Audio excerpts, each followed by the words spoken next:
शांति। ओम शांति। ओम शांति भाई ओम जी। शांति भाई जी। शांति माता जी। ओम शांति भाई जी।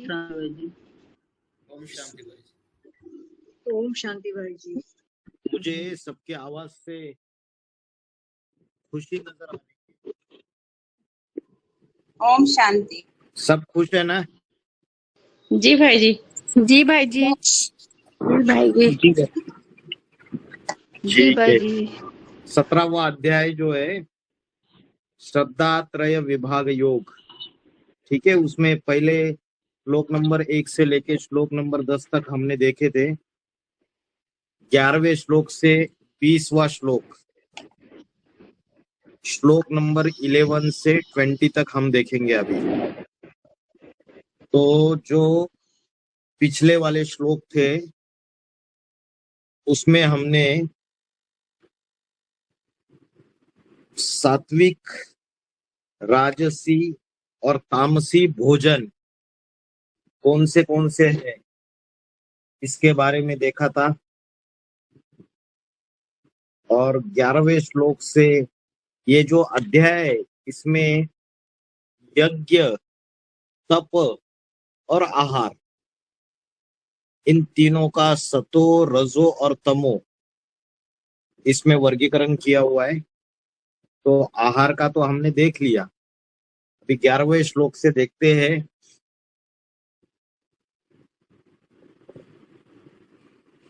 अफलाकांक्षी भी यज्ञ विधि दृष्ट य इज्जते यष्टव्यम एव इति मनाः समाधाय स सात्विकाः। एक एक शब्द का अर्थ देखते हैं।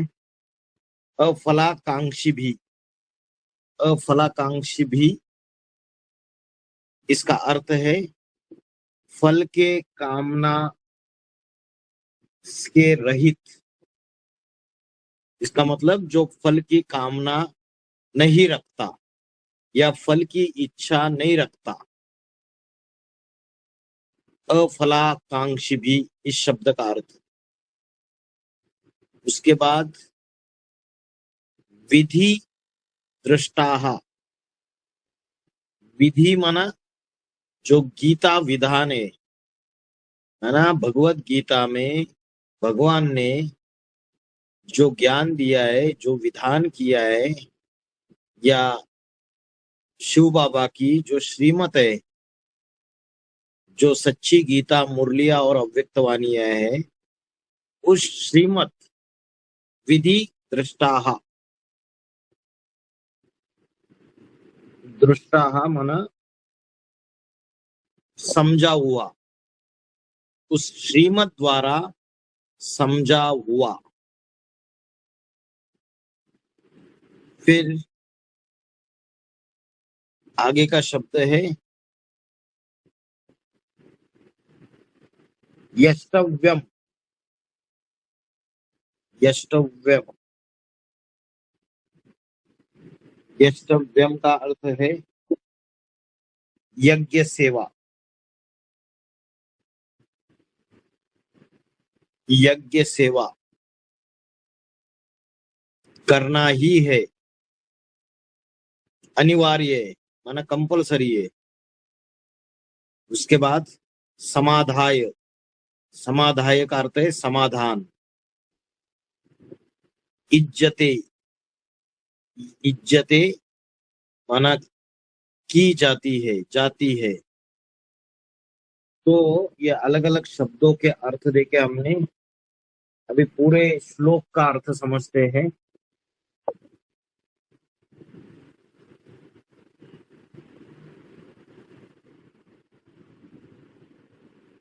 जो लौकिक, जो भी फल मिलने वाला है दुनियावी किसी भी प्रकार का, उस फल की कामना के रहित अफलाकांक्षी भी गीता विधान द्वारा समझा हुआ यष्टव्य मेवेति, यज्ञ सेवा करना ही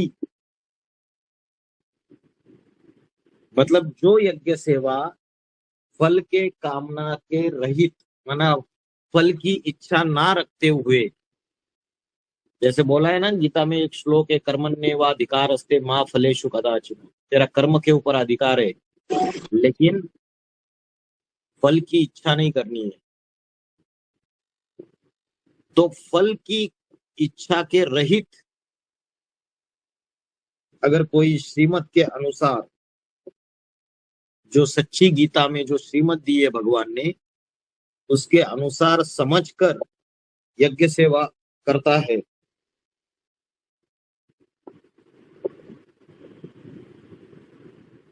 इसका मतलब यज्ञ सेवा करने वाले में ऐसे भी आत्माएं हो सकती है जो फल की कामना रखती हो। समझो बाबा का यज्ञ है, उसमें कोई गाड़ी चलाने की सेवा कर रहा है, तो उसके जीवन की इच्छा हो जाती है कि मैं बाबा की ये वाली गाड़ी चलाता हूँ। समझो कोई छोटी गाड़ी चलाता हूँ, ओमनी गाड़ी चलाता है, छोटी सी शादी, तो उसकी इच्छा है कि मैं बड़ी क्रूजर गाड़ी चलाऊंगा, यज्ञ की जो सबसे बड़ी गाड़ी है वो मेरे पास आएगी। तो वो यज्ञ सेवा तो कर रहा है लेकिन उसकी लौकिक इच्छाएं तैयार हो रही है यज्ञ सेवा करते हुए। कोई बहन यज्ञ में सरेंडर्ड है, समर्पित है, और उसकी इच्छा है कि मुझे तो इंचार्ज बनना है, या मुझे इस लैपटॉप की ही सेवा चाहिए, या मेरे को मोबाइल यूज करने के लिए चाहिए, मुझे ये चाहिए वो चाहिए, ऐसी डिजाइन वाली साड़ी चाहिए, इस रंग की साड़ी चाहिए। तो ये जो हद की इच्छाएं, जो लौकिक इच्छाएं स्वार्थ रखते हुए अगर यज्ञ सेवा कर रहे हैं तो वो अलग यज्ञ सेवा हो गई। लेकिन अगर कोई निस्वार्थ वृत्ति से इच्छाओं के रहित श्रीमत को समझकर यज्ञ सेवा कर रहे हैं, और फिर क्या बोला, मन समाधाय च सात्विक, ऐसे जो सच्ची गीता से मन का समाधान करके, मतलब संतुष्ट है वो व्यक्ति, असंतुष्ट नहीं है, जो भी सेवा मिले यज्ञ की उसमें संतुष्ट है, चाहे खेत में काम करना पड़े, चाहे मधुबन के अंदर लेटरिन बाथरूम साफ करने की सेवा है, तो संतुष्ट है, समाधानी है, असंतुष्ट नहीं है। कई सारे ऐसे सेवाधारी भी है जो सेवा तो करते हैं लेकिन समाधान नहीं रहता है, संतुष्ट नहीं रहते, अंदर ही अंदर घुटते रहते हैं, इधर उधर बातें फैलाएंगे, बाबा को वो बातें क्लियर नहीं करेंगे, या जो सीनियर है यज्ञ के उनको वो बातें क्लियर नहीं करेंगे, असंतुष्ट रहते हैं, सेवा तो करते हैं लेकिन मन का समाधान, मन की संतुष्टता नहीं रहती है। तो इस श्लोक में बोला, दुनियाई फल की इच्छा ना करते हुए जो परमात्मा की सच्ची गीता में श्रीमत है उसको समझकर संतुष्ट मन से, समाधानी मन से जो यज्ञ सेवा की जाती है वह सात्विक सेवा है। इसमें क्या क्या फैक्टर्स आ गए देखिए। एक तो सबसे पहले श्रीमत को अच्छी तरीके से समझा हुआ। अभी बाबा ने बोला है ब्राह्मण आत्माएं कोई कोई ऐसी होती है जो बाबा की आदि श्रीमत फॉलो करती है, मानती है, और आदि श्रीमत फॉलो नहीं करती है। तो वो बाबा ने बोला है वो कैसे है, हाफ कास्ट ब्राह्मण है। कैसे ब्राह्मण है, हाफ कास्ट ब्राह्मण है। ब्राह्मणों की 9 कैटेगरीज है, 9 कुरिया है। कोई हाईएस्ट लेवल के ब्राह्मण है जिनका पुरुषार्थ भी है,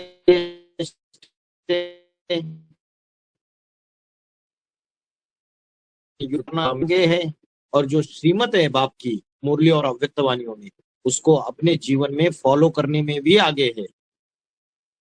तो जो फल की इच्छा को छोड़कर श्रीमत को समझकर पूरे संतुष्ट भाव से यज्ञ सेवा करते हैं, वो सात्विक सेवा है। समझ में आया? फिर अफलाकांक्षी भी यज्ञ विधि दृष्टो य इज्जते यष्टव्यम एव इति मनाहा समाधाय स सात्विक।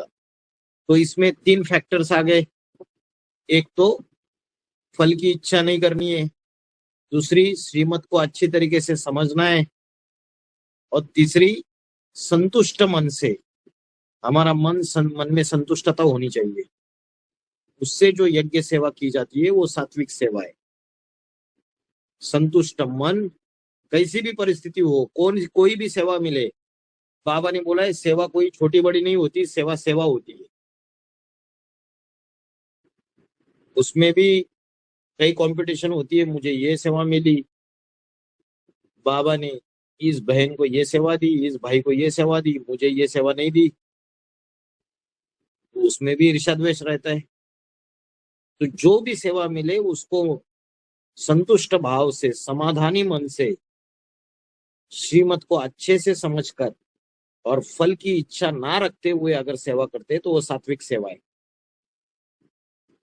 नंबर 1 फल की इच्छा नहीं रखना, नंबर 2 श्रीमत को अच्छे से समझना, पूरी श्रीमत को फॉलो करना, और नंबर 3 मन संतुष्ट होना चाहिए, समाधानी होना चाहिए सेवा करते हुए, तो वो सात्विक सेवा है।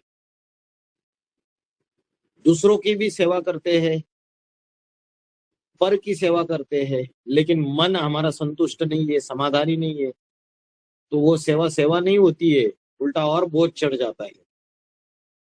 जिस सेवा से अपने को खुशी मिलती है, समझो वो संतुष्ट मन से की हुई सेवा है, नहीं तो वो अननेसेसरी बोझ बन गया।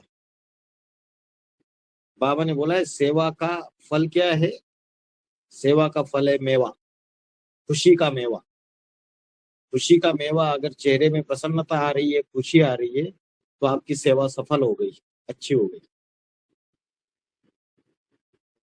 तो यज्ञ सेवा, यज्ञ में सात्विक सेवा कौन सी है, ये इस श्लोक में बताया। अफलाकांक्षी भी यज्ञ विधि दृष्टो य इज्जते यष्टव्यम एव इति मना समाधाय स सात्विका। आगे का श्लोक देखते हैं, 17वें अध्याय का 12वां श्लोक। अभिसंधाय तु फलम दंबार्थम अपि चैव यत् इज्जते भरत श्रेष्ठ तम यज्ञम विधि राजसम। अभिसंधाय, अभिसंधाय का अर्थ क्या है? अभिसंधाय का अर्थ है लक्ष्य लेकर, लक्ष्य लेकर। लक्ष्य होता है ना, एम एंड ऑब्जेक्टिव, ये मेरा लक्ष्य है, जीवन का लक्ष्य है। अभिसंधाय लक्ष्य। उसके बाद और क्या क्या? दंभार्थ, दंभ, पिछले अध्याय में भी देखा हमने, 16वें अध्याय में। दंभ माना क्या? दिखावा, दिखावा, पाखंड, दिखावे वाला। उसके बाद इज्जते, इज्जते माना यज्ञकार, क्रिया, क्रिया है, वर्ब है, किया जाता है। राजसी, राजसम माना रजोगुनी।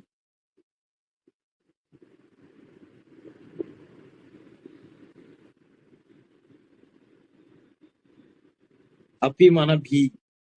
ठीक है, तो इस श्लोक का अभी 17वें अध्याय का 11वें श्लोक में सात्विक यज्ञ सेवा क्या है वो देखा।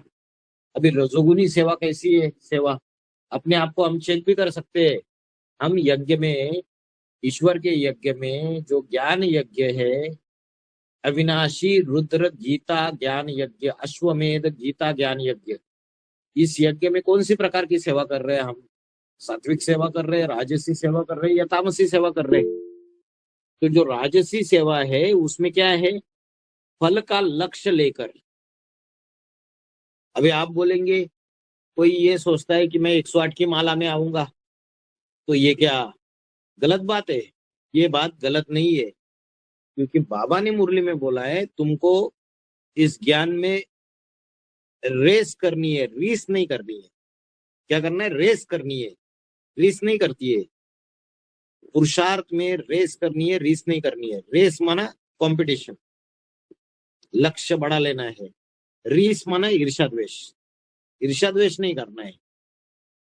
बाबा ने बोला जैसा लक्ष्य वैसे लक्षण। किसी ने अष्टदेव बनने का लक्ष्य लिया, किसी ने 108 बनने का लक्ष्य दिया, किसी ने नर से नारायण बनने का लक्ष्य लिया, तो ये तो अच्छी बात है, क्योंकि भगवान ही ये देने के लिए आया हुआ है। जो नई दुनिया सतयुग आने वाली है उसमें ये बड़े बड़े जो पद है ये स्वयं परमात्मा देने के लिए आया है। बाबा ने बोला है हेवन का रचयिता बाप स्वर्ग का वर्षा देने के लिए आया है। और कोई मूर्ख बच्चे हैं जो लेने के लिए तैयार नहीं है। तो आज क्या हो रहा है कि बाबा इतनी हाईएस्ट पढ़ाई पढ़ा रहे हैं। बाबा बोले कि मैं तुम बच्चों को विश्व का मालिक बनाता हूँ, ब्रह्मांड का मालिक बनाता हूँ। लेकिन बच्चे हैं बोलते हैं अरे हमें क्या करना है अष्टदेव, हमें क्या करना है 108, हमें क्या करना है ये वो लेना ही नहीं चाहते बड़ा सीट जो बाबा स्वर्ग का वर्षा देने आए, जो हाईएस्ट पद देने आए। तो जो बच्चे जो लेने के लिए तैयार नहीं, बाबा ने उनको बोला मूर्ख है वो, मूढ़ा जन्मनी जन्मनी। तो वो जो लक्ष्य लेना है वो गलत बात नहीं है, वो तो अपने स्वार्थ के लिए थोड़ी है। वो तो जो नई दुनिया आने वाली है उस नई दुनिया में वो पद उन्हीं को मिलेगा जो अभी सबसे ज्यादा त्याग करेंगे संगम युग में। तो वो परमार्थ जो जितना ज्यादा विश्व कल्याण का सेवा करेगा उसको ही वो पद मिलेगा। इसलिए उसमें स्वार्थ तो है ही नहीं, परमार्थ है पूरा का पूरा। तो इस श्लोक में बोला है कि हे अर्जुन, भरत श्रेष्ठ अर्जुन, फल का लक्ष्य लेकर अभिसंधाय, कि कोई स्वार्थ युक्त ये फल मुझे इस ब्राह्मण जीवन में मिलना चाहिए, ऐसे फल का लक्ष्य लेकर मैं बड़ी जोनल इंचार्ज बनूंगी।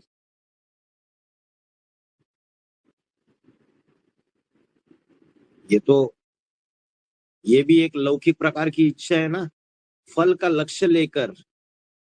फिर क्या बोला?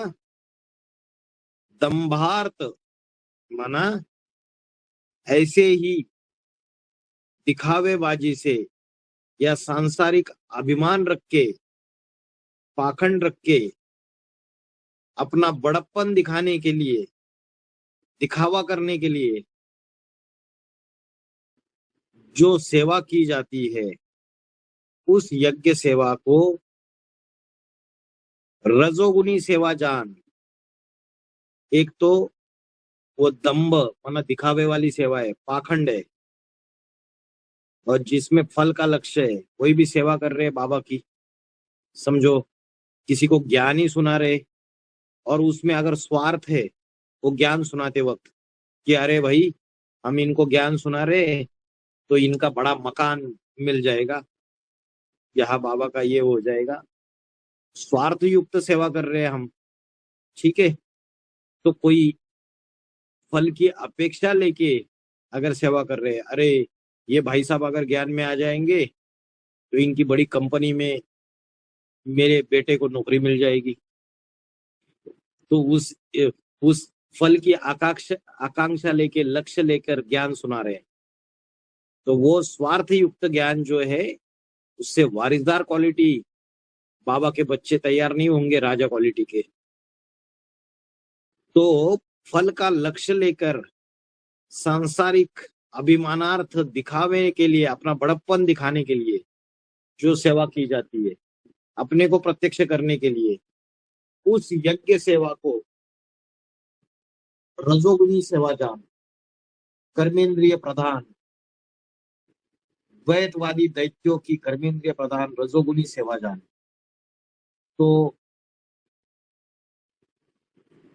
उसमें दिखावा है, अपना बड़प्पन दिखावा है, उस यज्ञ सेवा को रजोगुनी, जैसे हम ये सेवा कर रहे हैं तो हमारा कोई सत्कार करे, हमें हार पहना दे, हमें कोई बख्शिश दे दे, हमारा नामाचार हो जाए, ऐसी भावना से जो सेवा की जाती है वो रजोगुनी सेवा। हाँ, बाबा ने श्रीमत दी है मुरलियों में कि ऐसी ऐसी सेवा करो, तो बाबा के श्रीमत अनुसार बिना किसी स्वार्थ के बाबा को प्रत्यक्ष करने के लिए अगर सेवा की जा रही है तो उसको पाखंड नहीं कहेंगे। अगर वो श्रीमत अनुसार है तो उसको पाखंड नहीं कहेंगे। लेकिन जो दिखावे के लिए, अपना बड़प्पन दिखाने के लिए किया जाता है और किसी फल का लक्ष्य, देखिए सात्विक सेवा में फल की इच्छा नहीं रखी जाती है, और जो राजसी सेवा है उसमें फल का लक्ष्य लिया जाता है। ऐसे करूंगा तो मुझे ये मिलेगा, ऐसे पाखंड से अपना बड़प्पन दिखाने के लिए जो सेवा की जाती है उसे रजोगुनी सेवा जान। ये सेवा कर्मेंद्रिय प्रधान है और ये दैत्यों की सेवा है। द्वैतवादी, द्वापर युग से द्वैतवाद फैल जाता है, तो द्वैतवादी दैत्यों की ये सेवा है। तो रजोगुनी सेवा में दो चीजें आ गई, एक तो फल का लक्ष्य लेकर, मतलब फल की इच्छा रखकर, और दूसरा दिखावे की सेवा, पाखंडी, अपना बड़प्पन दिखाने के लिए। आज भक्ति मार्ग में भी क्या हो रहा है, भक्ति मार्ग में क्या हो रहा है, सारा ही सारा दिखावे के लिए चल रहा है, पाखंड चल रहा है पूरी तरीके से। आप अगर कई सारे इनके चैनल्स वगैरह देखेंगे, इतना पैसा खर्च करते हैं ये लोग, बड़े पंडाल लगाते हैं, लाखों की भीड़ इकट्ठा करते हैं, लेकिन ज्ञान क्या होता है, ज्ञान में कोई ताकत नहीं होती है ज्यादा, सिर्फ दिखावा ज्यादा होता है। सिर्फ शास्त्रों की घिसी पिटी कथाएं पढ़कर सुना देते हैं और बीच में थोड़ा भजन गा देंगे, गाना गा देंगे, बस हो गई। तो ये सारी उसमें पाखंड रहता है, दिखावे की सेवाएं रहती है। लेकिन श्रीमद् भगवत गीता में जो श्रीमत बताई हुई है उस श्रीमत को फॉलो नहीं करते हैं। अभी जो सन्यासी होते हैं बड़े बड़े, ज्ञान तो भगवत गीता का बताएंगे, लेकिन वो अपने फॉलोवर्स को बोलते हैं कि काम महाशत्रु है। गीता में बोला है, जय शत्रु महाभावो काम रूपम दुरासदम। ये काम विकार विषय वासना महाशत्रु है, तो आप सभी ब्रह्मचर्य फॉलो कीजिए।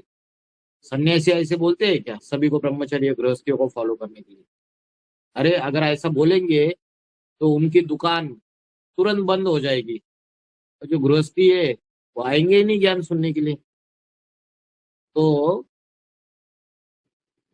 दिखावे की सेवा करते हैं, दिखावे का ज्ञान सुनाते हैं।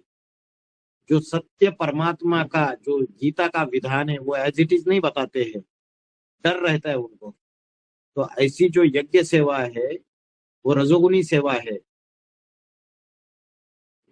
ब्रह्म कुमारीज में क्या हो रहा है, ब्रह्म कुमारीज में भी ऐसी पाखंड वाली सेवाएं हो रही है, दिखावे वाली हो रही है, और फल का लक्ष्य लेकर हो रही है रजोगुनी सेवा।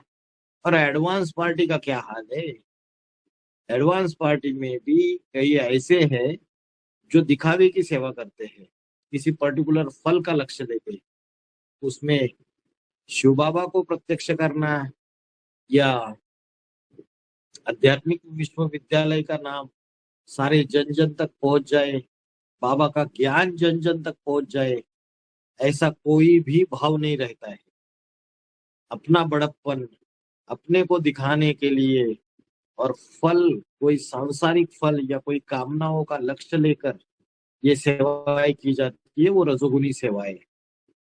अभिसंधाय तु फलम दंभार्थम अपि चैव यत् इज्जते भरत श्रेष्ठतम यज्ञम विद्धि राजसम। उसके बाद 17वें अध्याय का 13वां श्लोक। विधिहीनम असृष्टान्नम मंत्रहीनम अदक्षिणम श्रद्धा विरहितम यज्ञम तामसम परिचक्षते। विधिहीनम,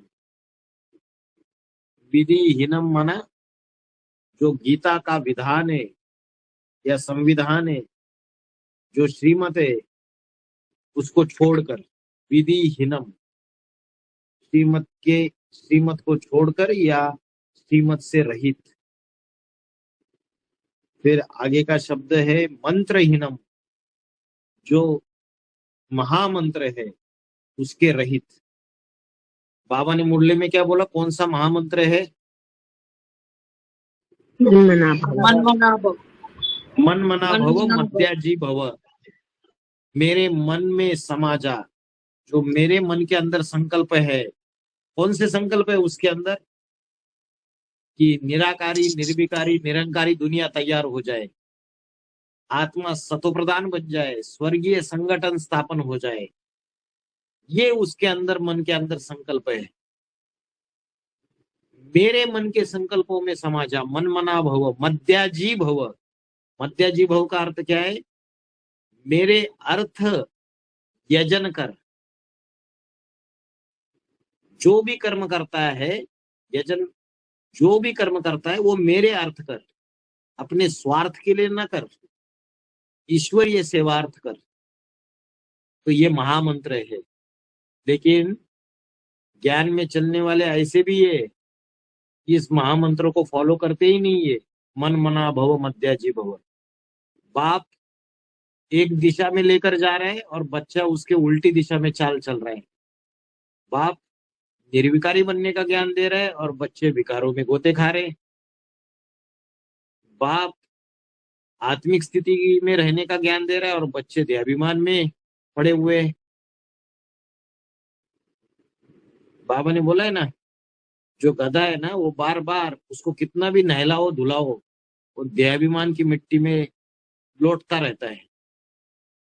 तो वैसे ही बाबा ने हमको जो ज्ञान दिया है, जो कर्म करने के लिए बोला है, उस कर्मों को ना करके हम अगर श्रीमत के विपरीत चाल चल रहे, जो मंत्र है मन मना भव मध्याजी भव, इसको फॉलो नहीं कर रहे। उसके बाद क्या बोला? मंत्रहीनम अदक्षिणम। अदक्षिणम का अर्थ क्या है? अदक्षिणम माना सम्मानहीन। सम्मानहीन, सम्मान का अर्थ है रिगार्ड, किसी को सम्मान देना। तो सम्मान के उल्टा क्या है? अपमान, माना प्रॉपर सम्मान न देना। श्रद्धा विरहितम, श्रद्धा भावना विहीन। यज्ञम तामसम परिचक्षते। परिचक्षते माना कहा जाता है।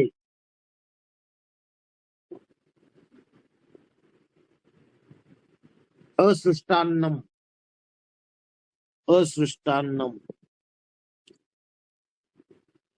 अन्न माना भोजन, असृष्टान्नम। अ माना नहीं, सृष्टान्नम। सृष्टि किसने रची? ब्रह्मा ने रची। तो ब्रह्मा भोजन से रहित। और बाबा ने क्या बोला है मुरली में? भोजन किस चीज का है? भोजन क्या है बेहद में, और जल क्या है बेहद में?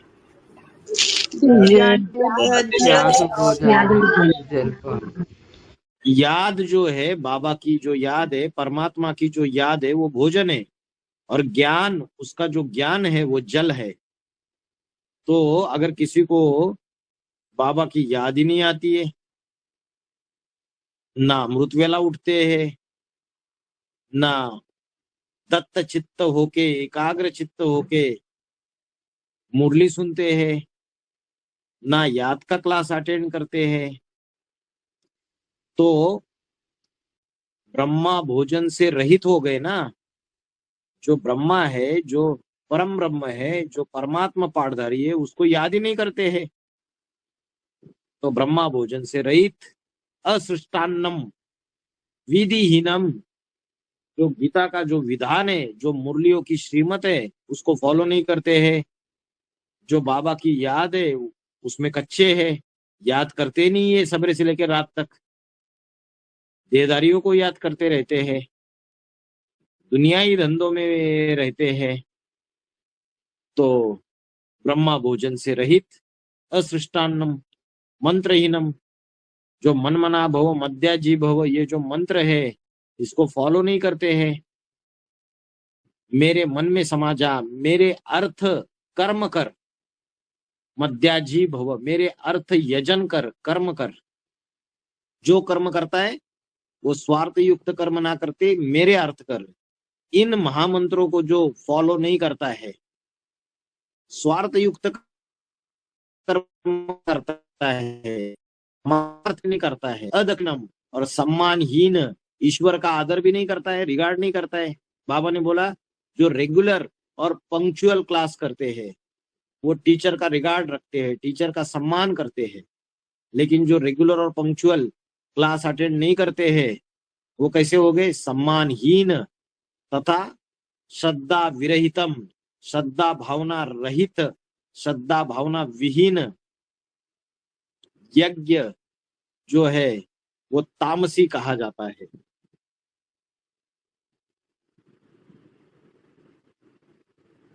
तो देखो, तामसी यज्ञ या तामसी यज्ञ सेवा कौन सी है? जिसमें श्रीमत फॉलो नहीं होती, नंबर 1। नंबर 2, बाबा की याद नहीं है, शिव बाबा की याद, ब्रह्मा भोजन से रहित।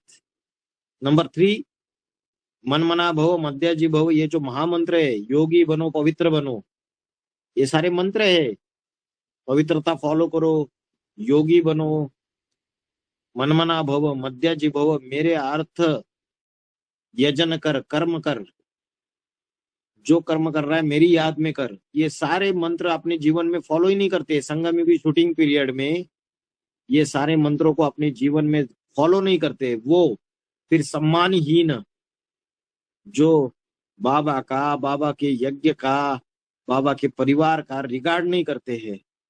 श्रद्धा भावना विहीन, जिनके अंदर कोई श्रद्धा भावना नहीं रहती है, बाबा के प्रति भी नहीं रहती है, यज्ञ के प्रति भी नहीं रहती है, यज्ञ सेवा के प्रति भी कोई श्रद्धा भावना नहीं रहती है, जो अश्रद्धालु रहते हैं, कोई श्रद्धा विश्वास नहीं रहता है। उनको लगता है क्या पता बाबा कब आएंगे, क्या पता जगदम्बा यज्ञ में आएगी भी या नहीं आएगी, क्या पता 28-29 में लक्ष्मी यज्ञ में आएगी या नहीं आएगी, विजय माला की हेड और विजय माला की मन के यज्ञ में आएंगे या नहीं आएंगे, क्या पता 2028-29 में अष्टदेव संपन्न होंगे या नहीं होंगे। ज्ञान के ऊपर भी श्रद्धा विश्वास नहीं रहता है, शिव बाबा के ऊपर भी श्रद्धा विश्वास नहीं रहता है। तो ऐसे जो श्रद्धा भावना विहीन है, श्रद्धा विरहितम, ऐसे जो यज्ञ सेवा करते हैं वो तामसी शूटिंग, तामसी यज्ञ सेवा है। सबसे पहला श्रीमत को फॉलो नहीं करते। नंबर 2, शिव बाबा को याद नहीं करते। नंबर 3, मनमना भव मध्याजी भव, योगी बनो पवित्र बनो, योग धारणा सेवा, इनको प्रैक्टिकल जीवन में फॉलो नहीं करते हैं। सम्मानहीन, यज्ञ का रिगार्ड नहीं करते, बाबा का रिगार्ड नहीं करते, ज्ञान का रिगार्ड नहीं करते हैं, और जिनके अंदर कोई भी प्रकार की श्रद्धा विश्वास नहीं रहता है, ऐसे जो भी यज्ञ सेवा करते हैं वो सारी तामसी यज्ञ सेवा है। 17वें अध्याय का 13वां श्लोक हो गया। विधिहीनम असृष्टान्नम मंत्रहीनम अदक्षिणम श्रद्धा विरहितम यज्ञम तामसम परिचक्षते।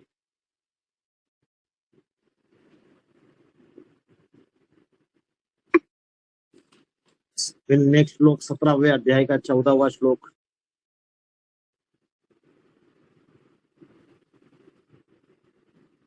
देव द्विज गुरु प्राज्ञ पूजनम शौचम आर्जवम ब्रह्मचर्यम अहिंसा च शरीरम तपो उच्यते शारीरम तपो उच्यते। देखो एक एक शब्द देखते, इसमें उसका अर्थ समझते हैं। देव द्विज गुरु प्राज्ञ पूजनम। द्विज, द्विज ब्राह्मण होता है, द्विजन्मा जिसको बोलते हैं द्विजन्मा, क्या होता है? द्विज ब्राह्मण। लौकिक में एक जन्म हो गया, फिर ईश्वरीय ज्ञान मिला, दूसरा जन्म हो गया, तो उसको द्विजन्मा ब्राह्मण कहेंगे।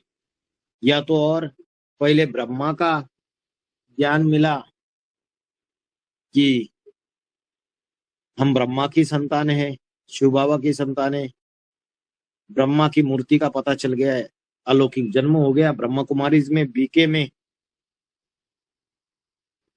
हमने पुरुषार्थ किया, तो जब हमें ज्ञान मिला तो हमारा एक जन्म हो गया। उसके बाद हमें एडवांस ज्ञान मिला, शिव शंकर भोलेनाथ का पाठ, परमात्मा शिव कैसे बजा रहा है संगम युग में, इसका ज्ञान हमारे जीवन में आया, तो हमारा फिर से दोबारा जन्म हो गया अलौकिक। तो इसको भी बोलेंगे द्विजन्मा। द्विज तो जो दिव्य स्वभाव का द्विजन्मा ब्राह्मण है, सबका क्या है? गुरु है। गुरु प्राज्ञ पूजनम। प्राज्ञ, प्राज्ञ शब्द कैसे बना है? प्रज्ञा से। प्रज्ञा माना बुद्धि, ज्ञान, जो सर्वोत्तम ज्ञानी है, प्राज्ञ पूजन का। तो एक तो देव, देव द्विज, फिर गुरु विशेष ज्ञानी का पूजन, उसके बाद शौचम, शौचम माना शुद्धता, आर्जवम, आर्जवम माना सरलता। तो शौचम माना किसकी शुद्धता? मन की भी शुद्धता, वाणी की भी शुद्धता, वाचा की शुद्धता, और कर्मों में भी शुद्धता या पवित्रता, उसको बोलते शौचम। आर्जवम माना सरलता, कोई छल छिद्र कपट नहीं, सरलता, सीधा स्वभाव, सीधा साधा। ब्रह्मचर्य, अहिंसा, हिंसा न करना, इसको क्या कहा जाता है? शारीरम तपो उच्यते, इसको कहा जाता है दैहिक तप कहा जाता है। कोई कोई क्या करते हैं? शरीर को ही तपाते हैं, तो आत्मा का कोई अभ्यास नहीं करते। बाबा ने मुरली में क्या बोला है? सबसे बड़ी तपस्या कौन सी है? कौन सी है सबसे बड़ी तपस्या? बताइए। आत्मिक स्थिति। आत्मिक स्थिति, आत्मिक स्थिति। अपन को आत्मा समझना और दूसरों को भी आत्मिक स्थिति में देखना, आत्मिक रूप में देखना, ये सबसे बड़ी तपस्या है। तो दैहिक तप करने वाले जो होते हैं ना, वो क्या करते?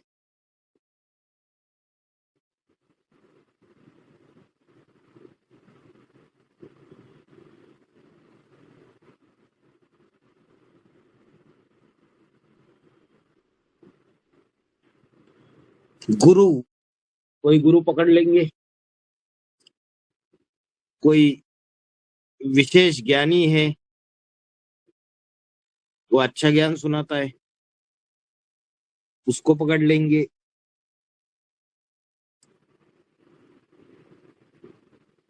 या तो बाहर बाहर की शुद्धता रखेंगे शरीर की, लेकिन मन की शुद्धता नहीं रहेगी, वाचा में शुद्धता नहीं रहेगी। अपने शरीर को शुद्ध रखेंगे, बाहर से टाइम टू टाइम स्नान करेंगे, उसको शुद्ध रखेंगे।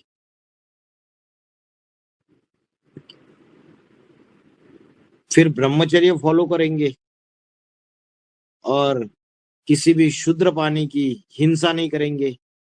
बाहुबल चलाना, किसी को वाचा से दुख देना, ये भी हिंसा है। काम कटारी चलाना, ये भी हिंसा है। तो ये सारा का सारा जो है, ये दैहिक तप है।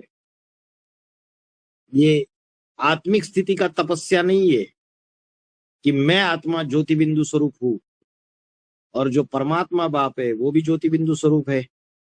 तो आत्मिक स्थिति में स्थित हो जाना, जो भी कर्म कर रहे हैं, वो सबसे बड़ी तपस्या है। लेकिन उसको छोड़ के जो दूसरी है, उसको शारीरिक या दैहिक तप कहा जाता है। ब्रह्मचर्य धारण करना, जो ज्ञान में चलने वाले बोलते पवित्र रहते हैं, तो ठीक है, भले आप पवित्र रहते हो, भले आप हिंसा नहीं करते हो, किसी को दुख नहीं देते हो, किसी के ऊपर बाहुबल नहीं चलाते हो, किसी को वाचा से भी दुख नहीं देते हो, आप बाहर की शुद्धता रखते हो, शरीर की धारणाएं धारण करते हो, जैसे लेटरिन जाते हैं, पकाने जाते हैं, तो स्नान करना, बाहर की सारी धारणाएं धारण करते हो आप। प्याज लहसुन नहीं खाना, नॉनवेज नहीं खाना, जो भगवान को जो भोग चढ़ाए जाते हैं वही पदार्थ खाना, वही अन्न का सेवन करना, ये सारी चीजें आप करते हो। गुरु, द्विज और देव और विशेष ज्ञानी का, उसका पूजन करना, ये सारी चीजें आप कर रहे हो। लेकिन पूजन करना माने एक प्रकार से रिगार्ड करना। देव, कोई देवात्मा है, कोई द्विज है, कोई गुरु है, कोई विशेष ज्ञानी है, उसका पूजन करना, उसको सम्मान देना। लेकिन आत्मिक स्थिति धारण नहीं करते हैं। अगर आत्मिक स्थिति की तपस्या नहीं करते हैं, लेकिन ये बाकी की सारी चीजें करते हैं, भले अच्छी चीजें हैं, गलत नहीं है, लेकिन फिर भी उसको क्या बोलेंगे? दैहिक तप बोलेंगे, शारीरिक तप बोलेंगे। ये आत्मिक स्थिति की तपस्या नहीं है। तो देव, द्विज, गुरु, प्राज्ञ पूजनम, शौचम, आर्जवम, ब्रह्मचर्यम, अहिंसा च शारीरम तपो उच्यते। मतलब ये तपस्या नहीं करनी है क्या? तपस्या करनी है ये भी, लेकिन ये सेकेंडरी है। प्राइमरी तपस्या कौन सी है? सबसे नंबर 1 वो है आत्मिक स्थिति में रहना। जो आत्मिक स्थिति में रह रहा है और आत्मिक स्थिति के रह के अगर समझो उसको प्याज लहसुन वाली कोई चीज खानी पड़ गई, लेकिन आत्मिक स्थिति में बहुत अच्छा रहता है वो, तो उसके ऊपर असर होगा। प्याज लहसुन जो होता है वो इंद्रियों को उत्तेजित करता है। तो जो आत्मिक स्थिति वाला व्यक्ति होगा, वो समझो ये शारीरिक तप नहीं कर रहा है, वो प्याज लहसुन खा लिया उसने समझो, तो उसके ऊपर असर होगा? उसका नहीं होगा, क्योंकि उसके भी ऊपर का जो प्राइमरी तपस्या है, जो सबसे हाईएस्ट तपस्या है वो आत्मिक स्थिति में रहने की, वो कर रहा है वो। और दूसरा व्यक्ति है, वो आत्मिक स्थिति में रहने की तपस्या करता ही नहीं है, अमृत वेला उठता नहीं है, अमृत वेला अपनी आत्मिक स्थिति का अभ्यास नहीं करता है, परमात्मा को याद करने का अभ्यास नहीं करता, अपनी निराकारी अवस्था बनाने का अभ्यास नहीं करता है। और देव, द्विज, गुरु, विशेष ज्ञानी, इनको सम्मान देता है, उनका पूजन करता है, बाहरी शुद्धता रखता है, वाणी की सरलता रखता है, ब्रह्मचर्य फॉलो करता है, पवित्रता फॉलो करता है, हिंसा नहीं करता। ये सारी चीजें करने के बावजूद अगर वो आत्मिक स्थिति में नहीं रहता है, तो उसका जो तप है वो सेकेंडरी है, दैहिक तप है, शारीरिक तप है।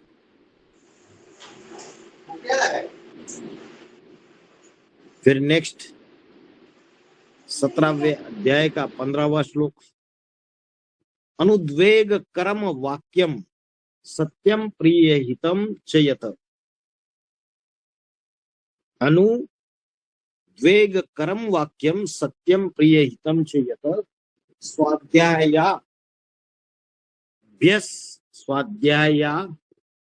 स्वाध्यायाभ्यसनम च एव वाङ्मयम तप उच्यते।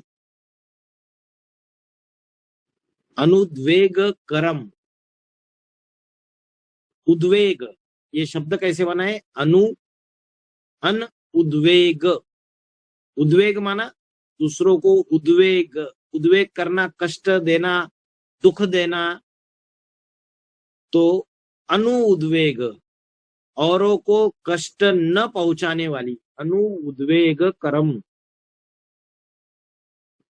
औरों को कष्ट न पहुंचाने वाली, औरों को दुख न देने वाली, औरों को उत्तेजित न करने वाली। किसके लिए? कभी कभी कोई लोग होते हैं ना, उनकी आदतें होती है, वो दूसरों को इतना उद्वेगित, इतना उत्तेजित करते हैं, उसको जैसे बोलते हैं ना, आग में घी डालना, आग में घी डालने का कार्य करते हैं। फिर वो गुस्से में आ जाता है और फिर दो लोगों के बीच में झगड़ा लगा देते हैं।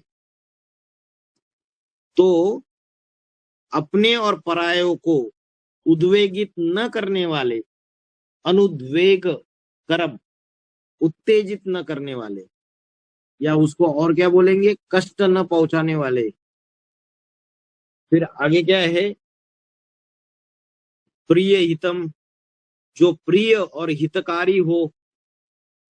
स्वाध्याय अभ्यासनम, स्व मना आत्मा, आत्मा का अध्ययन का नित्य अभ्यास करने वाले। वांगमय, वांगमयम तप उच्यते, वो जो तप है वो वाणी का तप है। हमने ऊपर के इसमें देखा शारीरिक तप देखा, अभी वाणी का तप। ऐसी बात कहना, ऐसी मिठास भरी सत्य बात कहना जो दूसरों को उत्तेजित करने वाली हो, उत्तेजित न करने वाली हो, दूसरों को उद्वेगित न करने वाली हो। तो जो वाणी की जो तपस्या है, वो वाणी की तपस्या कैसे की जाती है? जो भी हम वाचा बोलेंगे, वो वाचा दूसरों को दुख देने वाली नहीं होनी चाहिए, दूसरों को कष्ट देने वाली नहीं होनी चाहिए, दूसरों को उत्तेजित करने वाली नहीं होनी चाहिए। वो सत्य होनी चाहिए। वो कैसी होनी चाहिए? सत्य होनी चाहिए। जो वचन बोल रहे वो झूठे वचन नहीं होने चाहिए। आजकल जितने भी कोर्ट कचहरी है उसमें 90% से ज्यादा जो गवाहियां, जो साक्ष्य दी जाती है, एविडेंस जो कोर्ट में दिया जाता है, जो गवाही दी जाती है, वो झूठी होती है, सच्ची होती है? बताइए। झूठ होती ड्यूटी है। होती है। झूठ होती है। तो तुलसीदास ने आज से 500 साल पहले बोला, झूठे लेना, झूठे देना, झूठे भोजन, झूठ चबेना। लेन देन झूठा हो गया, भोजन झूठे हो गए, सब कुछ झूठा हो गया, खान पान झूठा हो गया।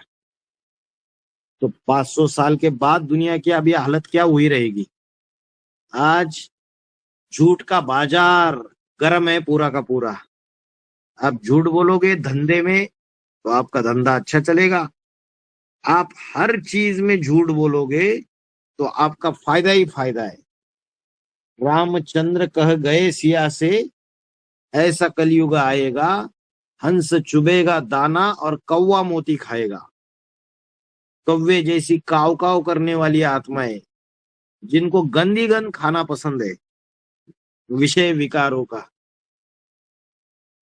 तो ऐसी जो आत्माएं है वो सारी दुनिया में झूठ फैलाती है, झूठ का धंधा करती है, और उनकी बहुत चलती है इस दुनिया में। तो वाणी का तप क्या है? जो तपस्वी होगा, जिसका वाणी का तप क्या होगा? वो झूठ बात नहीं बोलेगा, वो उत्तेजित करने वाली, दूसरों को दुख देने वाली, कष्ट देने वाली बात नहीं बोलेगा। उसकी वाचा जो है उससे वही बातें निकलेगी जो दूसरे के लिए प्रिय और हितकारी हो। हित माना कल्याण, दूसरों का उसमें कल्याण समाया हुआ, जो दूसरों के लिए प्रिय हो। स्वाध्याय अभ्यासनम, ऐसे ही आत्मा के अनेक जन्मों के अध्ययन का अभ्यास, आत्मा के मनन चिंतन मंथन का अभ्यास, आत्मा के अनेक जन्मों के अध्ययन का नित्य अभ्यास करने वाले,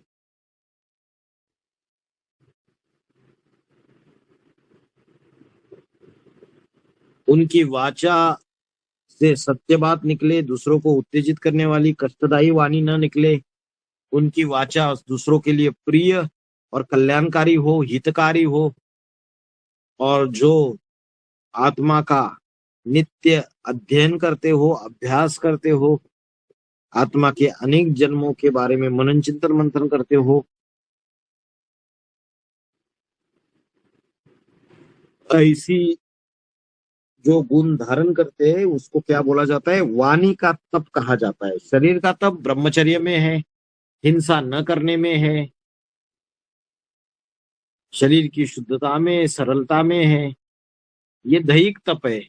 और वाणी का तप है सत्य बात कहना, उत्तेजित, दूसरों को कष्ट देने वाली बात न कहना, दूसरे के लिए प्रिय और कल्याणकारी बात कहना, और नित्य आत्मा के ज्ञान का अध्ययन करना, आत्मा के स्वरूप में टिकना, मनन चिंतन मंथन करना अनेक जन्मों का, ये जो है ये वाणी का तप कहा जाता है। इसको वाणी का तप बोलते हैं।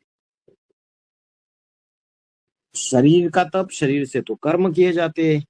फिर वाचा का तप क्या है? फिर तीसरा आ गया मनसा का तप। वो क्या होगा? 17वें अध्याय का 16वां श्लोक। मन प्रसाद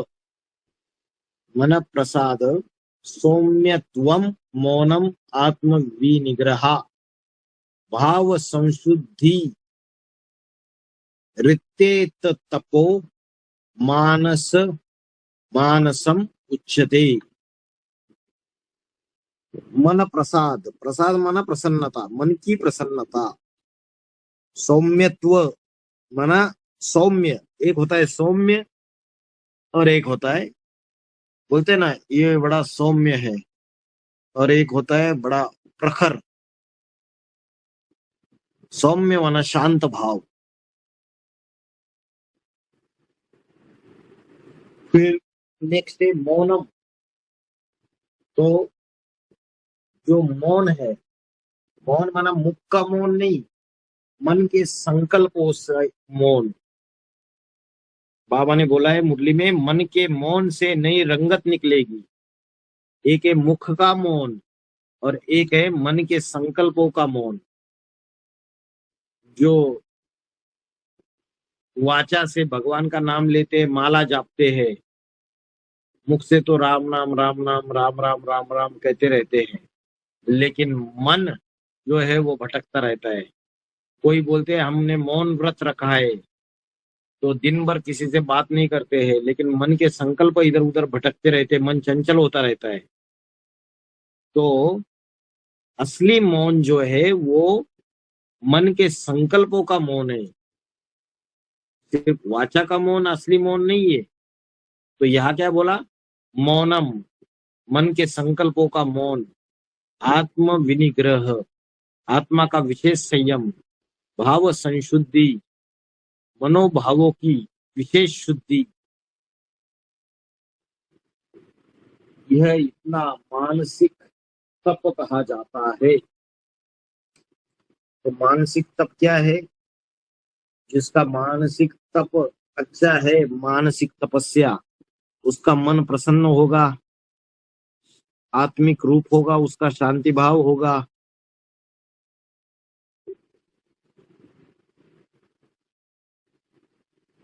संकल्पों का मौन होगा, मतलब मन के संकल्प, बहुत मन में अलग अलग संकल्प नहीं चलेंगे, शांत होगा उसका भाव, मन प्रसन्न होगा, आत्म विनिग्रह और आत्मा का विशेष संयम होगा। भ्रुकुटी के बीच में मैं आत्मा ज्योति बिंदु स्वरूप हूं, इसका अभ्यास, इसकी बार बार प्रैक्टिस करने वाला होगा। आत्म विनिग्रह, भाव संशुद्धि,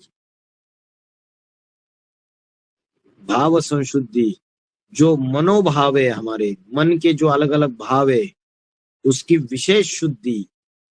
कैसे शुद्धि? संकल्पों की विशेष शुद्धि। मन में जो अलग अलग संकल्प चलते हैं उसकी शुद्धि। माना क्या? किसी के अंदर, मन के अंदर क्या संकल्प चलते रहते हैं? विकारों के संकल्प चलते हैं, विषय विकार। इसके साथ विषय विकार का सुख भोगू, उसके साथ काम विकार का सुख भोगू, तो इसको भाव संशुद्धि बोलेंगे। किसी के अंदर दूसरे के प्रति ईर्ष्या द्वेष के संकल्प चलते हैं, एक दूसरे के टांग खींचने के संकल्प चलते रहते हैं, एक दूसरे के प्रति ईर्ष्या द्वेष के संकल्प चलते हैं, दूसरों का बुरा हो जाए, दूसरों की बदनामी होनी चाहिए, ऐसे संकल्प चलते हैं, तो इसको भाव संशुद्धि नहीं कहेंगे। भाव संशुद्धि वो है कि मन के संकल्पों को में भी शुद्धि है, पवित्र संकल्प है। तो यह इतना मानसिक तप कहा जाता है। भ्रुकुटी के बीच में मैं आत्मा ज्योति बिंदु स्वरूप हूं, ये तप मानसिक तप कहा जाता है। मन की प्रसन्नता, आत्मिक शांत भाव, चंचल मन के संकल्पों का मौन, ज्योति बिंदु आत्मा का विशेष संयम और मन के संकल्पों की विशेष शुद्धि, ये सारा मानसिक तप कहा जाता है। 17वें अध्याय का 16वां श्लोक, मन प्रसाद सौम्यत्वम मौनम आत्म विनिग्रहा भाव संशुद्धि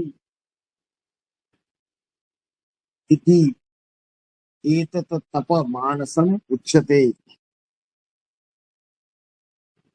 तो ये 17वें अध्याय का 16वां श्लोक शारीरिक तप, 17वें अध्याय का 14 श्लोक वाचा का तप या वाणी का तप, 17वें अध्याय का 15वां श्लोक और 17वें अध्याय का 16वां श्लोक मानसिक तप, मन की प्रसन्नता, शांत भाव, संकल्पों का मौन व्रत, आत्मा का विशेष संयम, मन के अंदर जो संकल्प है उनकी विशेष शुद्धि, पवित्रता, ये इतना मानसिक तप कहा जाता है। आत्मिक स्थिति में स्थित होना, मन मैं आत्मा ज्योति बिंदु स्वरूप हूँ, ये एक ही संकल्प में टिके रहना, ये सारा मानसिक तप कहा जाता है।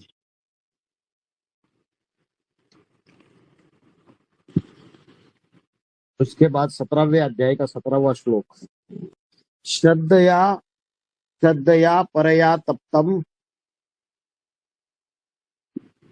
तपस्तत त्रिविधम नरे अफलाकांक्षिभिः युक्ते सात्विकम परिचक्षते। अभी तप की बात, सात्विक तप क्या है, राजसी तप क्या है और तामसी तप क्या है। अभी हमने क्या देखा था, शारीरिक तप क्या है, वाणी का तप क्या है और मनसा का तप क्या है। अभी देखेंगे सात्विक तप क्या है, राजसी तप क्या है और तामसी तप क्या है। तो जो सात्विक तप है उसमें क्या है, जैसे हमने देखा था सात्विक यज्ञ सेवा में क्या देखा था हमने, अफलाकांक्षी भी, किसी भी लौकिक फल की आकांक्षा नहीं रखने वाले। आकांक्षा माने इच्छा, जो कर्म करेंगे उसमें, जो यज्ञ सेवा करेंगे, जो भी तप करेंगे यज्ञ के प्रति, तो उसमें किसी भी प्रकार के लौकिक फल की इच्छा नहीं रहेगी। स्वार्थ युक्त कोई फल मिल जाए जिसमें अपना कल्याण हो, ऐसी कोई भी इच्छा न रखने वाले अफलाकांक्षी भी, युक्ते, युक्ते माना योग युक्त, नरे, नरे माना मनुष्यों द्वारा, परया श्रद्धया माना परम श्रद्धा पूर्वक, परया श्रद्धया माना परम श्रद्धा पूर्वक,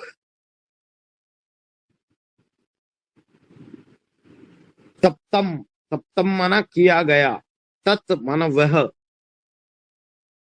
त्रिविधम माना तीन प्रकार, मनसा वाचा कायिक, ऐसे तीनों प्रकार का जो तप है उसको क्या बोलते हैं? सात्विक कहलाता है, परिचक्र कहलाता है।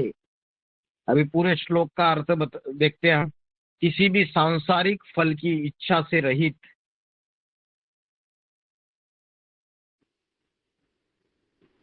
योग युक्त होकर, परम श्रद्धा पूर्वक, योग युक्त होकर माना एक शिव बाबा से अव्यभिचारी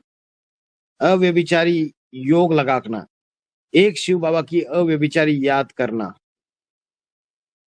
तो जो भी सांसारिक फल की इच्छा से रहित या सांसारिक फल की इच्छा न रखते हुए शिव बाबा से अव्यभिचारी योग लगाते हुए परम श्रद्धा पूर्वक तपाया गया, वह 3 तरह का तप सात्विक तप कहा जाता है। कौन सा 3 तरह का?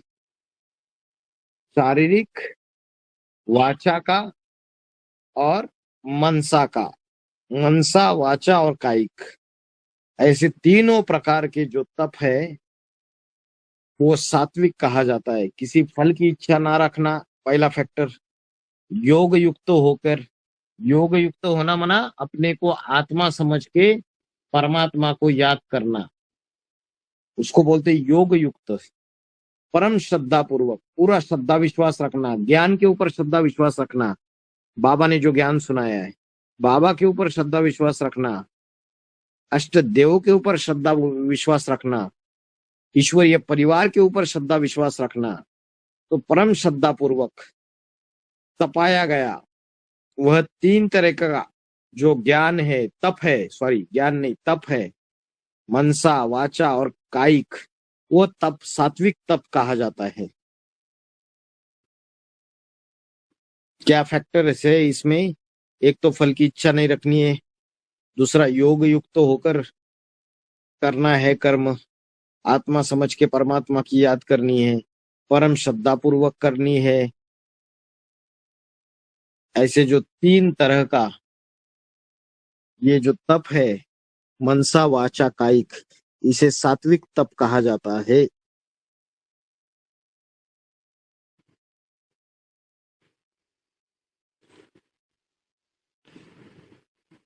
फिर उसके बाद नेक्स्ट श्लोक 17वें अध्याय का 18वां श्लोक।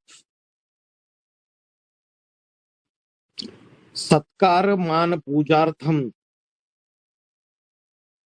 तपोदंभेन चैव यत् क्रियते तदिह प्रोक्तम राजसम चल ध्रुवम। राजसम चलम अध्रुवम। तो कौन सा तप है? वो राजसी तप कहा गया है। जो सत्कार, कोई हमारा सत्कार करे, कोई हमारा मान सम्मान करे, कोई हमारी पूजा करे, हमारे सामने माथा झुकाए, हमारे सामने माथा टेके, हमारी झूठी प्रशंसा करते रहे, तो मान सम्मान लेने के लिए बाबा ने तो बोला है निर्माण भाव होना चाहिए, निमित्त भाव होना चाहिए और निर्वाण होना चाहिए। निर्वाण माना वाणी से परे, निर्वाण माना मान शान रहित। तो मान सम्मान एवं सत्कार पूजा कराने के लिए सत्कारम अनपूजनार्थ दंभेन माना सिर्फ दिखावा मात्र, यत चलम अध्रुवम। ध्रुव माना क्या? जो हमेशा स्थिर है। बाबा ने बोला ध्रुव तारा जो है वो ध्रुव है, स्थिर है, अपने पद से हिलता डुलता नहीं। वैसे ही हम अगर जो भी पार्ट बजा रहे, यज्ञ में जो भी कर रहे, अगर हम अचल अड़ोल रहेंगे तो सारा ही ठीक से चलेगा। लेकिन मान सम्मान पूजा करने के लिए तथा दिखावे मात्र के लिए अल्पकालीन अस्थायी रूप से दिखावे के लिए तप किया जाता है। ध्रुव माना एकदम पक्का परमानेंट, हिलने डुलने वाला नहीं, और अध्रुवम माना अस्थाई, चलम माना अल्पकालीन, थोड़े समय के लिए। तो ऐसा जो तप किया जाता है कर्मेंद्रियों से, भाग दौड़ादी कष्टदायी दैहिक तप किया जाता है, वह नरक जैसा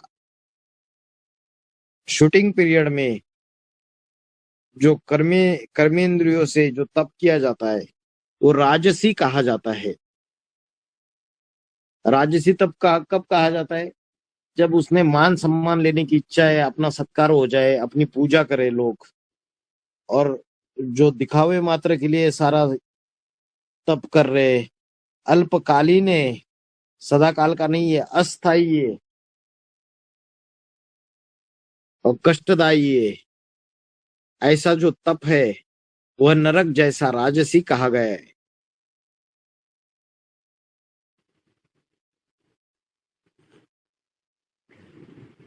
सत्कार मान पूजार्थम तपोदम्भेन चैव यत् क्रियते तत् इह प्रोक्तम राजसम चलम अध्रुवम।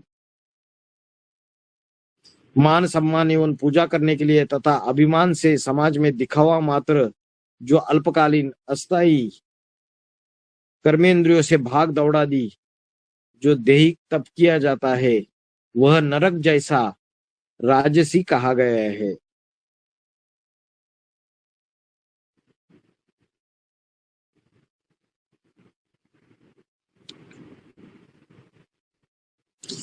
तो राजसी तप पता चल गया। अभी 17वें अध्याय का 19वां श्लोक आ जाइए।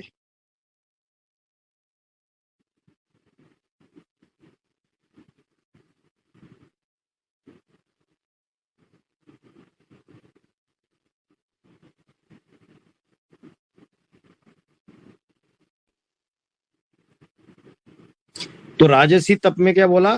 अस्थाई तप होता है उनका और अल्पकालीन होता है। कोई कोई यज्ञ में ईश्वरीय सेवा करने के लिए आते हैं, थोड़े समय भागदौड़ करते हैं, फिर गायब हो जाते हैं। तो कैसे हो गया? अल्पकालीन हो गया। दूसरा अस्थाई हो गया, थोड़े समय ईश्वरीय सेवा करते फिर गायब हो जाते, माया खा लेती है उनको। तो ये जो तप है ये अस्थाई तप है, ये राजसी तप है और दिखावा मात्र का पाखंड करते हैं मान सम्मान लेने के लिए ब्राह्मण परिवार के अंदर, और अपनी पूजा कराने का कर्म करते हैं। तो वो तप राजसी तप है। 17वें अध्याय का 19वां श्लोक। मूढ़ ग्राहेण आत्मनाः यत् पीड़या क्रियते तपः परस्य उत्सादनार्थम वा तत् तामसम उदारुतम। उदारुतम माना कहा जाता है उदारुत। मूढ़ ग्राहेण माना मूढ़ माना मूर्ख, ग्राहेण माना मूर्खता के हट से, मूर्खता पूर्वक हट करते हुए। हटी होता है ना, हटी हटी करता रहता है। कैसा हटी? मूर्खता पूर्वक हटी। पीड़या आत्मनाः पीड़या माना अपने को पीड़ा देने के लिए, मूर्खता पूर्वक हट पूर्वक जो अपने को पीड़ा देने के लिए। और फिर क्या बोला है? परस्य परस्य परस्य उत्सादनार्थम। परस्य माना दूसरों को, परस्य का अर्थ है दूसरों को, उत्सादनार्थम माना दूसरों को हानि पहुंचाने के लिए। उत्सादनार्थम वा तत्तामसम उदारुतम। उदारुतम मना कहा जाता है, क्रियते क्रियते मना किया जाता है। तो ये शब्दों के अर्थ हमने देखे, अभी पूरे श्लोक का अर्थ समझते हैं। जो तप मूर्खता पूर्वक हट के लिए, अपने को पीड़ा देने के लिए अथवा अन्य को हानि देने के लिए किया जाए, वह तामसी तप कहा जाता है। तो ऐसी कोई भी तपस्या हम करते हैं वो जिससे खुद को पीड़ा होती है, जैसे कई सारे ऐसे साधु सन्यासी है, वो हठ योग करते हैं, कई दिनों तक कई महीनों तक खाना ही नहीं खाते हैं, तो ये शरीर को पीड़ा दिया, अपने शरीर को पीड़ा दी। कई महीने तो पानी नहीं पीते हैं, कई साल वो एक टांग पर खड़े हो जाते हैं, कोई कोई ऐसे पेड़ पर उल्टे लटक जाते हैं, कोई कोई अंगारों पर चलते हैं। तो अपने को पीड़ा देने के लिए अथवा अन्य को हानि देने के लिए, अभी कोई ऐसे भी होम हवन करते हैं जिससे तंत्र मंत्र की प्रक्रिया करके दूसरों को हानि पहुंचाते हैं, दूसरों को दुख देने के निमित्त करते हैं, बनते हैं। तो जो तप मूर्खता के हट से अपने को पीड़ा देने के लिए अथवा अन्य को हानि पहुंचाने के लिए किया जाए, या आजकल जो तंत्र का इस्तेमाल होता है वो दूसरों को नुकसान पहुंचाने के लिए गलत तरीके से होता है, तो अन्य को हानि देने के लिए किया जाए, वह तामसी पापी कलयुगी तप कहा जाता है। वो तप कैसा होता है? तामसी तप होता है। एक तो उसमें मूर्खता से और अपना हट पकड़कर, अपने को पीड़ा देकर या दूसरों को हानि देने के लिए किया जाए, वो तामसी तप कहा जाता है। मूढ़ ग्राहेण आत्मना यत पीड़या क्रियेत तपः परस्य उत्सादनार्थम वा तत तामसम उदारुतम। उत्सादनार्थम अन्य को, दूसरों को हानि देने के लिए, दूसरों को हानि पहुंचाने के लिए, उत्सादनार्थम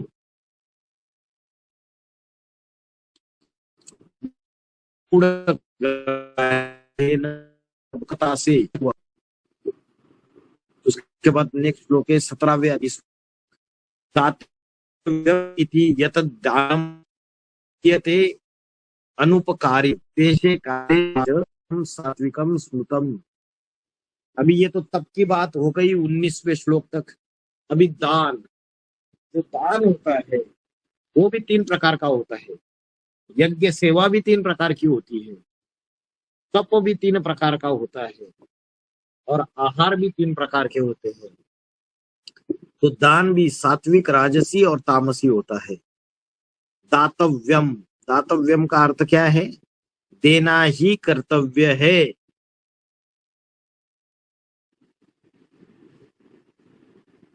इसके बाद क्या है शब्द? दीयते। दीयते, दीयते का अर्थ है दिया जाता है। फिर क्या है?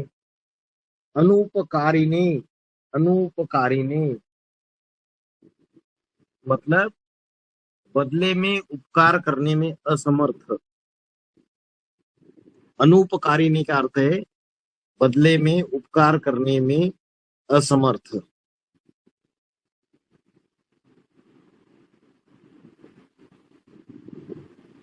पात्रे, पात्रे छ, पात्रे माना सत्पात्र को।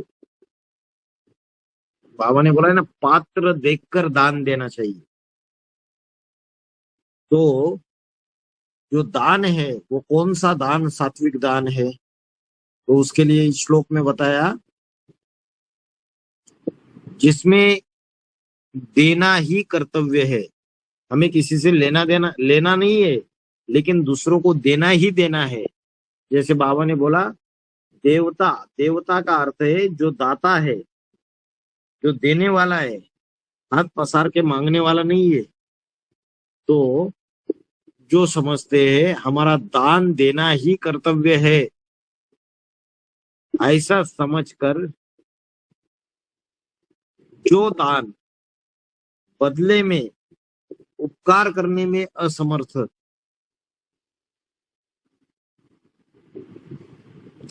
और देशे च काले, जो देश है और काल में जो दुकालग्रस्त देश है, इसमें चारों तरफ दुकाल पड़ा हुआ है, दुष्काल पड़ा हुआ है, तो देश और काल में जरूरतमंद सत्पात्र को जो दान दिया जाता है वो दान सात्विक माना जाता है। जो सत्पात्र है, हम ज्ञान भी किसी को सुना रहे हैं तो वो ज्ञान सुनने के भी लायक है क्या? हम धन का दान दे रहे, हम धन का दान दे रहे तो जहां दे रहे वो व्यक्ति लायक है क्या? तो सबसे पहला देना ही कर्तव्य है, ऐसा समझ जो दान बदले में उपकार करने में असमर्थ दुकालग्रस्त देश और काल में जरूरतमंद सत्पात्र को दिया जाता है वह दान सात्विक कहा जाता है। मतलब हम किसी को दान दे रहे, उसके बदले में वो हमें क्या देगा? हमने उसको दान दे दिया, हमने यज्ञ में इतना दान दे दिया, उसके बदले में हमें क्या मिला? ऐसा भी बोलने वाले लोग हैं। बाबा ने बोला अगर ऐसा संकल्प भी आएगा कि हमने ये दिया और हमें बदले में कुछ नहीं मिला, हमें अभी वापस चाहिए, तो बाबा ने बोला चांडाल बनने का शूटिंग हो गया। तो दान तो दिया लेकिन बदले में अगर उसका हमें कोई रिटर्न नहीं मिल रहा है, उपकार नहीं मिल रहा है, कोई उपकार नहीं है हमारे ऊपर, तो वो दान सात्विक दान है। अगर हम ये सोच रहे हैं कि हमने दान किया तो सामने वाला हमारे ऊपर उपकार करे उसके बदले में, तो वो सात्विक दान नहीं है। फिर जो जरूरतमंद और सत्पात्र को दिया जाता है वो दान सात्विक दान माना गया है।